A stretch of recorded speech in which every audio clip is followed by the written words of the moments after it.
My name's Meg and I run Mind, Body and Earth, which is a community project here in Brighton. And basically you're part of Who's It's For, which is part of Common Ground, where we're basically gathering as neighbours on Brighton's green spaces. Who's It For is in collaboration with Always Flow, which is Naya over there. Big thank you to Lighthouse, Bobby and Lena, who are supporting this entire programme. We're going to ask everybody when we get to these different green spaces, how does this make you feel? Who do you think the space was designed for? What would you change about the space if you could? Who is missing from the space right now? And what would it look like if the space truly belonged to everyone? So we're at our first green space. What are people's initial thoughts? It's private land right there, so it doesn't feel like it's green space for all. It feels like a complete waste of space, not being looked after or serviced. And there's a council sign on there, you know, with warnings about dumping and fines and all of this, but does that apply when things have been left to disrepair? Do you know what I mean? Who do you think this space is designed for? Probably for the people in the centre. But then it also says community engagement, so I wonder if people are being invited into the space. Who would you like to see in this space? Anyone who'd like to use it, I think. There's so many, you don't think about it until you start to look back, but you walk past on nice days, lots of fenced off areas and fields. This could be packed, and then the places that are public tend to be packed. Who do we think this space was designed for? Because you've got a ping pong table, which I guess, could it be used by anyone? The path connected to the main path means you can accidentally stumble across it, which is nice. Yeah. Because it's in a way more inviting, but also disrupts the park space. Can you see, just if you look around the corner there, through that bush, there's a little water fountain. They've got this beautiful looking garden. Why is it only these residents? What's so special about these residents for them to have this upkeep? Who looks after this garden? They've gone so far to put a lock on the thing. Right?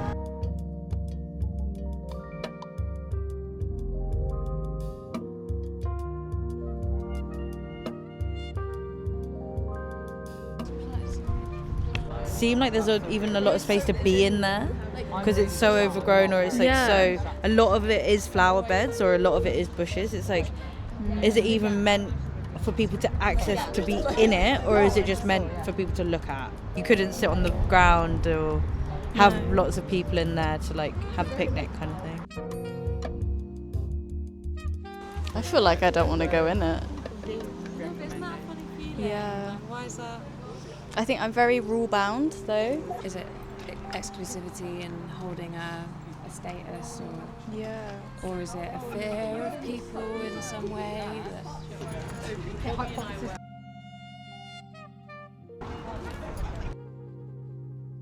Who do we think this space is designed for? I mean, it feels like it's for it's not gated, it's for the public, but it's kind of gated by the enclosure of the trees, and they've tried to hide it, you know? Maybe it's for doctors and hospital community. Yeah, because That you've would got the make hospital sense. there, and then the Because where do you go as a doctor to have a breather? It's probably a good space. What would you change about this space if you could?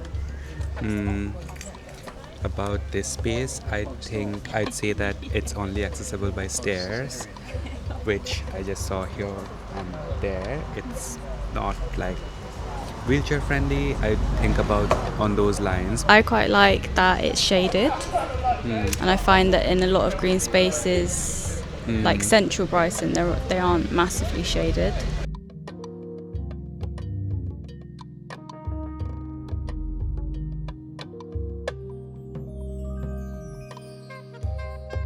I think what makes this one, I think Tabna and maybe Zach said it's their favourite, but you feel invited in, and there's also produce which you're encouraged to take.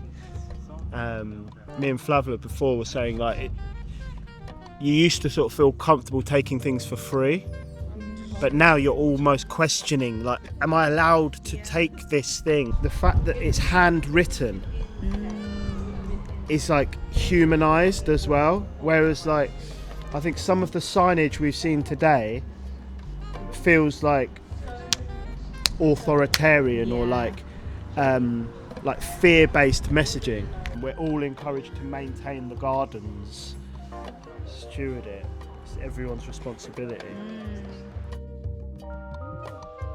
How do we feel about this space being gated? I think if it was open to the public, it wouldn't look like this.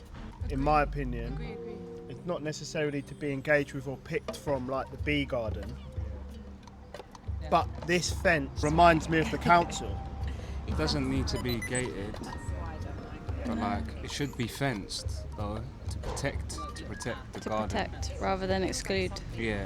Brighton is, I think, 6th place for most unequal place to live in the country, but in some instances it tops like the worst ranking for like life expectancy outcomes coming from a certain place.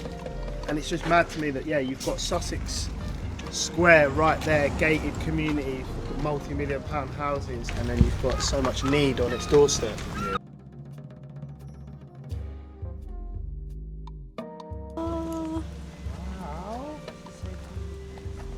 What did this used to be then?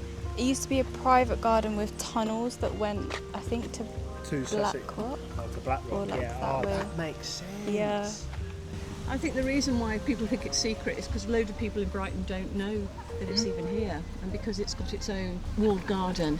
You're now in the pleasure garden here, and it belonged. You see the big trees there in the corner house? Yeah. There, that was number 32, Sussex Square, and it belonged to Lawrence Peel, who's over here. And there he is. There's Lawrence Peel and his wife, and some of the children. He was the brother of Robert Peel. Has anyone heard of him? Yeah, the Prime Minister twice. It's also got its own private tunnel. So the houses had their courtyard gardens, then a tunnel that went from the courtyard garden under the road and into their own pleasure private garden. So it's all, it was very exclusive. It was a subterranean tunnel, and there's quite a lot of tunnels in Brighton.